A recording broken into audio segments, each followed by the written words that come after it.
That's good. It's good to be happy with like what you put out. Like I've been working on an album as well, and like a lot of the songs, like I've sent them to people and they're like this is like my favorite song you've ever made. Man. And I'm just like, well, yeah, that's great, but like, you know, I've got like 8 more that I'm trying to put on this project, you know. It's good to get that feedback, because like when I send some songs around to the guys and everything, and they'll get back to me and they're like, man, you know, this one goes, or oh, you know, you should try this on this, or just use your voice with this, you know, like certain things like that. Even is not always positive, or you could view it like that. Really, it's just that those critical things that you need to hear as an artist to grow, and you know, really take it to that next level. Yeah, I was actually thinking the other day about how like sometimes it's like important to have like people like that don't just say yes to everything you do. Right. Like the yes man. It's important to have people that are like, you know, I like this song, but this is what you need to do to take it to the next level. That's like constructive. Absolutely. I'm not saying like be a hater and have people around that are just like, oh man, that song is trash. Like for sure. Sometimes you need to hear like this song is trash. Sometimes I load up my projects and I'm like, what was I thinking? Yeah, absolutely. You know, but you got to have people around you that are willing to be like, okay, like this is, you know, this is good, but like how can we make it great? You know, that's the artist process too. Like you'll be making something, you'll have something behind it, and you'll be like, man, I wonder how that's going to sound in the morning. And whenever you go back on it, you're like, oh, I'm really pleased with that. Or you're like, oh yeah, you know, it's a part of the creative process though. It's really just like, you just get, you know, changing your vocals. You want to get on this beat. You want to change how you know, you approach the beat. It's certain things that can really help you grow as an artist, to where getting out of the box is like key, you know.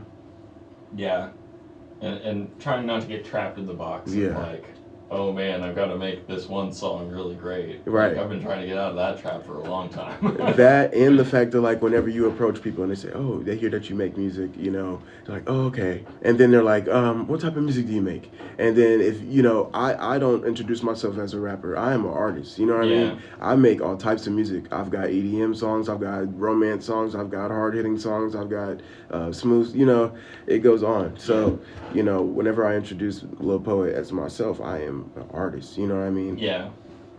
It's and like that can be a really big important step. I tell some of the people that I talk with all the time, like, you gotta wake up one day and be like, I'm an artist, I'm a musician, right? Like first and foremost, and like then you like live up to that, right? But you gotta manifest that in some sort of way, because if you go around being like, you know, I'm not an artist, or like I'm not doing this, then it's like, okay. Right, you need to believe in yourself before anybody else can believe. Yes. You know. For sure.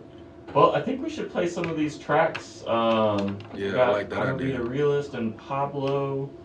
Really excited for Pablo. That was probably my favorite of the ones. Oh yeah, you like that, Pablo? That's unreleased. It's coming out soon. Yeah. I'll be playing it on the program. Oh yeah. Let's hear some. Let's hear some. Turn me up. Hey. Yeah.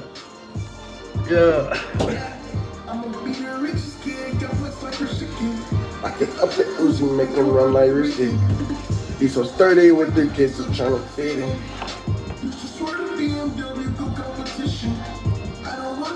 So I might go Benzes. I can see the end of my see through these Oakley lenses. I got heavy machinery on deck, some like Lindsay Reynolds. I can throw my ortho, but I'm in the mouth just like a dentist. I took short tits on stage, some like Jackson Jenner. Thought they from this planet. So I call Diana, but I drop for her in the phantom. I know he envy me, he see me up in the mirror. If you can get that last line, then you gotta think a little deeper, think a little clearer, think a little wiser.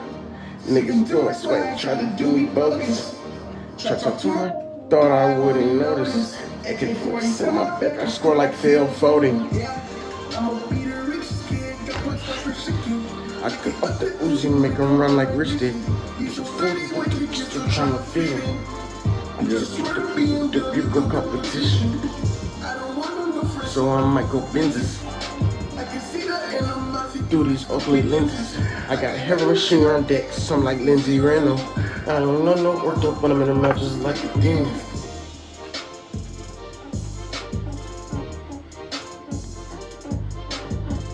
I took a some like Jackson Jenner. You know when she was on the Super Bowl? When Janet Jackson was on the Super Bowl. Oh God. Yeah. That was so controversial. You know what I'm talking about? Yeah. When Janet Jackson was on the Super Bowl with Justin Timberlake, Yeah, she had a wardrobe malfunction. Yeah. I'ma be the richest kid.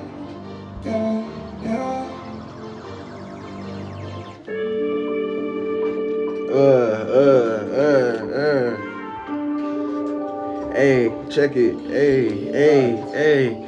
Pablo. Soon as it land, you know it's gone. I like all natty to look calm. Maybe you an actress on like your tongue. Give her crazy bum. I was off the walk, give her lazy bum. Are you crazy, bro? I ain't gonna lie, that's kind of shady, bro. Huh? I've been on pain songs. That's a pain song. I'm the one that you choose to hate on. I'm just the guy that you came on. She sucked me dry, left me like a raisin. Now you raise my son, like the bison. And we having good, like Verizon. Yeah. Shoot fighting gear, how we call it, bro, Mike Tyson. Watch the style you biting. Because our life is too enticing. Yeah. Sure, you need alignment. I got bro cigar in the sack like a lineman. Yeah. The pack went flying. I ain't talking tie-dye, these niggas really dying. I ain't talking my guys, so really. My brothers riding, making money while I sleeping, I ain't even trying. Running plays like Andy Reid, touchdown, I'm fighting. Hit the gas with stress relief and by pain I'm reminded. Hold on. Whatever means if I'm lying, I'm flying. Playing games in the streets, you lacking, you dying. Great things with the Alcatraz seats inside it. Got no friends and it's better off that way, I'm silent. Every time I'm on my grind, Devil worked the night shift. every other day my city on some GTA. All the time the rooms When I see fit, back then I had the way. made him seasick. Now I'm rocking wigs and I dream big. Yeah. You must need it. Yeah. Matter of fact, roll up your sleeve. Yeah, I know a fiend when I see one. Yeah, I keep a bankroll and mean one. Amoebas. I was really in the field with hyenas. There's no days off, no hyenas. Yeah. 724, how we play. Feel like Flash Gordon. Now I'm racing. You might hear me on your radio Station. Is it fresh if you're treated like I'm Jason? I'm a hitter to the AM. Man, In the temple. I got boots in the shoe that you Yeah, Yeah, we're back. You Yeah. might hear a little poet on your radio You station. might. Yeah, so yeah. You know, those are a couple songs, you know, just showing versatility, certain different beats that I'm trying to jump on, you know, different things, trying out different things this year. What? And you know, we got some more heat coming, some more unreleased stuff that is just crazy, man. Yeah. Yes, sir. Boy, you got me in here turning up, Poet. Boy, we in here turning up, Man. Yeah, that's a head bobber for sure. Get your noggin rocking. Yeah, no, I definitely like that one. Can you tell us a little bit about like that song and how you made it? Absolutely. So, you know, I was low key watching what's it, Narcos. They kind of go through Pablo Escobar's life and everything, and you know, whenever they talk about, you know, America and everything, like, and the whole war on drugs and everything, and we won't go too deep in all that, but the crazy part about it is Pablo Escobar is known for what he's known for, but Forbes, he had a Forbes cover. That's crazy to me. So when I was just reading it and everything, just looking at his Forbes cover, I was inspired, and that's whenever I made the song and just punching in. Yeah. Yeah. Yeah, he's quite the figure. Yeah, you're right. I don't know if you could say, you know, I would say the best example you could say probably is like a Robin Hood in a way, but I wouldn't say there's too much positivity behind it. But again, I think seeing him on that Forbes list was what was definitely inspired me to make that jam. And yeah, I went forward with that and just process is just punching in and being the energy behind it and just seeing like, you know, how could I flip this bar and what could I do to advance this line and how can I make my audience think is kind of like my intent behind that. I want people to, you know, go into my bars and be like, oh, that was funny, or that was funny, it made me chuckle, but that was actually hard too. Like, oh, wow, you know, that was actually interesting, like, you know, to think about. So I want people to not just like listen to dumb lyrics, in another way to say it. Yeah, and I feel like comedy is like a big thing that's like missing in like music sometimes. Like I like a good bar where it's just like, okay, that was funny. Right. You know what I'm saying? For sure. You know, the ran into the mail truck, the pack went flying. You know what I'm saying? So like, you know, just things like, you know, just off the handle stuff that if it did happen in real life, it would just be funny, or like some cartoonish stuff, you know, just funny stuff. But when you think about it, it could be real too. Yeah. Reality can be absurd. Two things can be true at once, multiple, you know, all that stuff. All that. Well, speaking of Pablo and the Forbes list, we also had I'ma Be the Richest, which, man, those horns and like everything, it just sounded like a 2007 like, turnout anthem. Can you tell us a little bit about that one? Yeah, so my big brothers, you know, ZIGGY FYVE right here with me. T-Sav couldn't be here, but you know, shout out big bro. Shout out bro. So, Sav, you know, they, you know, back in the day, we would be listening to people like what? Young Nation, all type, Speaker Knockers, all these artists, Chief Keef, these artists that had, you know, producers that would use experimental, you know, beats, 808s, horns, toots, whatever you want to call it, to where the beat would just be addictive. Like sometimes me personally, I would love to I would fall in love with beats. I still do to this day. Like I would listen to a song and I might love the lyrics, but like I literally will break down that beat in my head, like, oh, that's that instrument. Oh, that's that. Oh, that's that. And that. How did they make that? And I like to go into those things and research it. So I almost, you know, try to get into a little producing myself. And, you know, whenever I do most of my songs that aren't in studio, when I do it by myself in my studio, I do everything but make the beat. So. Yeah, and making the beat can be like really difficult. I know some artists like have been like dabbling in it, and sometimes it seems really like unapproachable, but like, if you have the motivation, it's possible. Absolutely. If you want to learn something, you got to dig deep and, you know, you can do it. And you never know what you might fall in love with. Yeah, and I think all of those artists you mentioned, like Chief Keef was really young when he's like hit the scene. And like, I remember like 16, when, like, 17? Man. Yeah. And like when like Back from the Dead like dropped, like that was such like a game changer. Like I remember listening to that and being like, man, this is scary. So yeah, you already know, like that right there is, you know, I think the whole world can relate, but like that just was a different way for us, especially like being a city that's like still in the Midwest, but it's probably overlooked due to the bigger cities to the east and the west of us, you know, but like just a certain influence, you know. Ziggy actually had dreads before Chief Keef, but people would be like, it's crazy, his dreads was long dreads, and they would be like, oh, you got dreads because Chief Keef. That's just how strong Sosa's influence was at the time, you know, but it wasn't no knock to, knock or nothing, but you know, that would just be stuff that we would look up to, you know, we knew them songs word for word, so you know. Oh, definitely.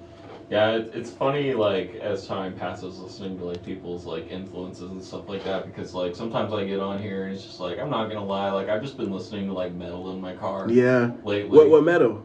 Like, I've been listening to this band called Night, N-I-T-E, and, like, they do, like, it's, like, old school heavy metal, but, like, really nasty. It's nice. Really cool, but, I have to check them out. Yeah, it's like I listen to like all sorts of things, and like I bring all that to like my art.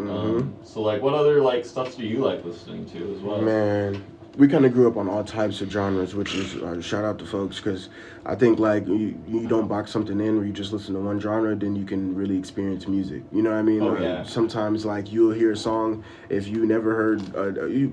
I mean, I think people box music in so crazily because it's like, oh, that's this type of people, that's this demographic of people's music. That's so wrong. Like music is for everybody. The artist that made that song it wants to reach so many different people with that music. You know, so whenever you listen to different music, it could be appreciated by different people, and that could also just.